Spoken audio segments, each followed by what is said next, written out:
Hi everyone, if you are new here, just a short backstory as to what we do and why we made this video. We traveled the entirety of 2022.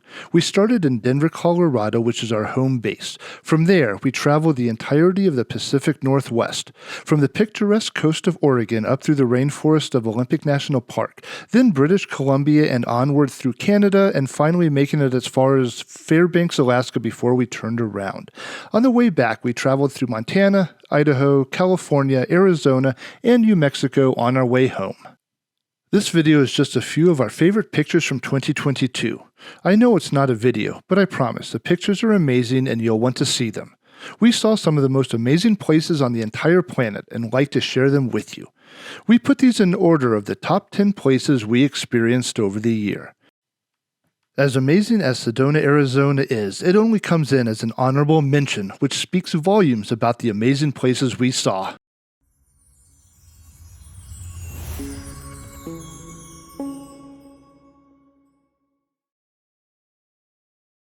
Alright, and coming in 10th place is Moab, Utah. We included everything in the general vicinity, including Arches National Park, Canyonlands National Park, and Sand Flats Recreation Area. Being fairly close to Denver, we try to make it here at a minimum of once a year. If you are an outdoor enthusiast in any way, you will like it here. From multiple national parks to rivers, mountains, off-roading, world-class biking, and ATV trails, this is the place for you.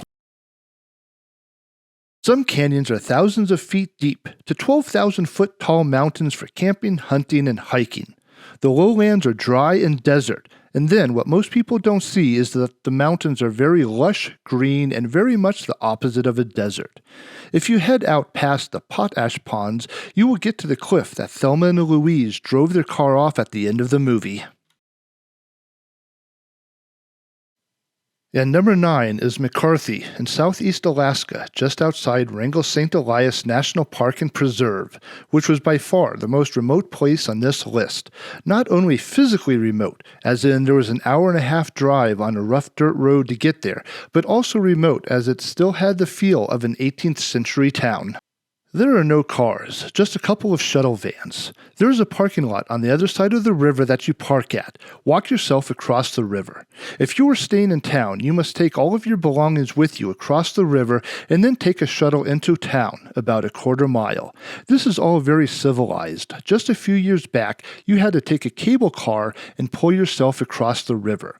Speaking of river, this is fed by the Kenoset Glacier right there on the side of town.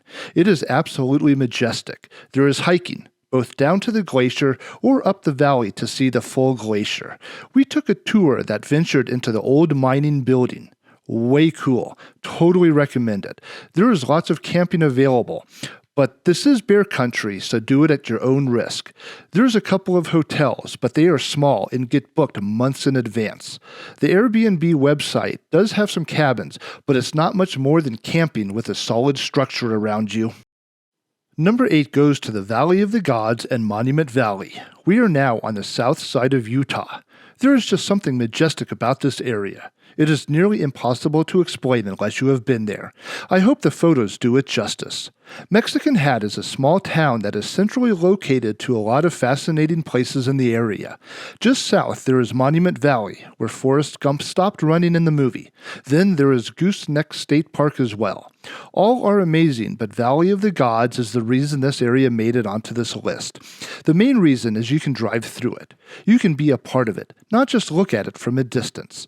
There is a road that winds its way through the spires and canyons. Is so much fun to drive.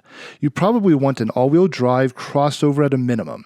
A car would make 95% of the road, but the last 5% is rocky hills, sand, and river washes. This valley is all BLM land, so you can camp anywhere you want. Unlike Monument Valley, which is all Native American land, you must have passes and guides to go anywhere other than the main highway through it.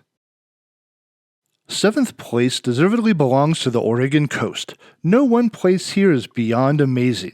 It's just the fact that interesting, scenic, and awesome places are everywhere along the coast. Go in any direction and you will find something worth your time and effort. Keep moving forward and something else will come your way in a matter of minutes. From rainforests to sand dunes, beaches, caves, and mountains, everything is just the most amazing version of those that you will ever see. Florence is so amazing that we have decided this is where we are aiming to retire once we are done traveling the world. It is a small enough town that it is not a big city, yet large enough to have everything you might need right here in town. If it was not such a long drive, we would have visited it every year, but it is a very long 2-day drive to get there from Denver. Such a relaxing place if you ever need peace and quiet. But that's not everything. You can have ATVs out on the dunes, or go for walks on the beach, or go hiking up in the mountains. Now on to the last of the bottom half of this list. There is not a terrible place on the entire Vancouver Island in British Columbia. A couple of places that stick out though was the city of Tassis and Bouchard Gardens outside Victoria. This has got to be one of the most amazing gardens on the planet. We were there at the very beginning of the season before the colors really took off. It was still one of the most majestic places we have ever been. There is not a single spot in the park that was not photo-worthy in any direction you face. It was easy to spend most of the day there and not even realize where the time had slipped away. We stayed in the town of Tassis in a house right on the water at the end of a fjord on the west side of the island. Very, very small village. There was just about every animal imaginable to see there if you were into that. Dozens of different kinds of birds, bears, wolves, mountain lions, seals, sea lions, and from time to time whales. Unfortunately, we did not get to see any though. Into the top half of the list. Number 1 on this list is number 1 no matter what. However, the other 4 from here on out are all pretty much tied for second place. Banff National Park borders Jasper National Park, so we put the two of them together as one. Icefields Parkway is the main highway that passes through both parks and is regularly reviewed as the most scenic road on the planet. We ended up there a tad early in the season, so we were unable to get the epic shots of the light blue lakes. However, there is so much more to it than that. One of the coolest things we have ever done was take a monster truck bus onto Athabasca Glacier, one of the few places on the planet you can do that. There is glacier after glacier after glacier all along Icefields Parkway. Columbia Icefields is the largest ice field in North America, with 6 major glaciers being fed from it and many, many more minor glaciers. The other thing that sticks out in this area was Johnson Canyon hike to the waterfalls. Half the hike is high up on a cliff on man-made walkways. Doesn't get much more picturesque than that. Number 4 on the list is Olympic National Park in northwest Washington state. Most people think it is nothing but rainforests. While that is the majority of the park, it is not all that there is to see. A big chunk of the beaches on the northwest corner of the state are also part of the national park. If you are used to this sort of greenery, then it is nothing special. But for those of us that are not used to this kind of vegetation, it is absolutely spectacular. Moss and waterfalls are everywhere you look. There is one odd thing about the park, though. Being a national park, we expected there to be a road looped around the entire thing. There is not. One road leads to something wonderful. Then you drive back out the park via the same road. Then you do the same thing multiple times from different sides of the park to see all of the sights. If you want to see sparkly people, head to the city of Forks. Just kidding. That only happens in the movies. I can't believe we are so close to the end. We rank Hawaii as the number 3 on this list. Despite the fact that going there is not cheap, we have saved our pennies and have made it there multiple times over the years. This would have probably been at the top of this list had it been our first time there. Even though it is a small piece of land, you will still never run out of things to do in so many different ways. Beaches to snorkel at, to flowing lava that light up the night sky. Then there is whale watching and world-class stargazing in some of the darkest spots on the planet. There are not very many places in this world where you can go from sea level to just under 14,000 feet in just a couple of short hours with some of the biggest telescopes to see when you get to the top. If you have never been to Hawaii, I recommend heading to the Big Island if you only have time for one island. There are so many fewer tourists on the Big Island. The Big Island is as big as all of the other islands put together, so there is almost an unlimited variety of things to do and see. Also, the prices on the Big Island are not nearly as bad as some of the other islands.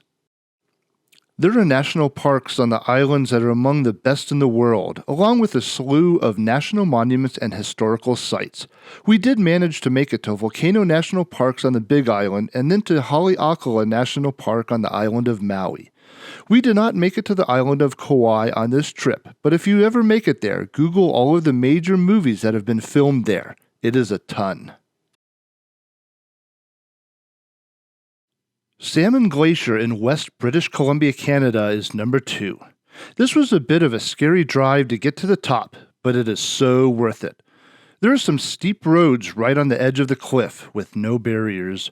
It's not bad in the dry, but I would suggest good tires and four-wheel drive since it turns muddy if there's any rain or snow melt and turns very slippery. Once you get to the top, the view is otherworldly.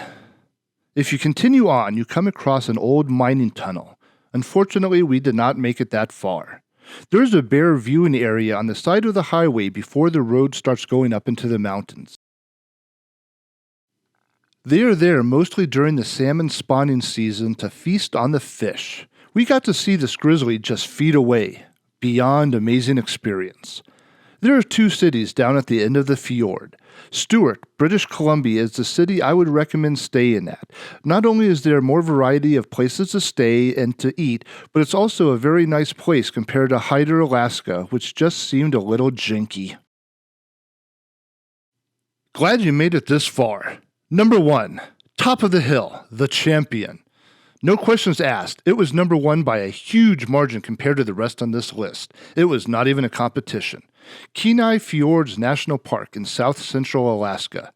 What you need to know is that by car, there is only one small glacier that you can hike to. The entirety of the rest of the park is accessible via boat only.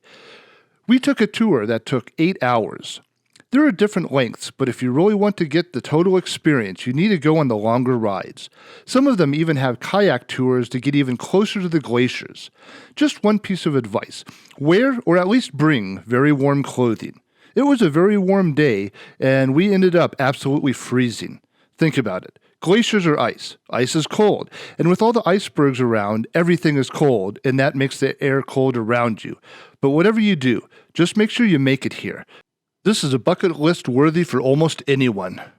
Thank you for watching our video. 2023 will also be a year of travel. This time we will be going south and then east, starting from southwest Texas, going to the Florida Keys, then along the east coast all the way to Nova Scotia, Canada. Except the big difference is we will be videoing everything rather than just pictures.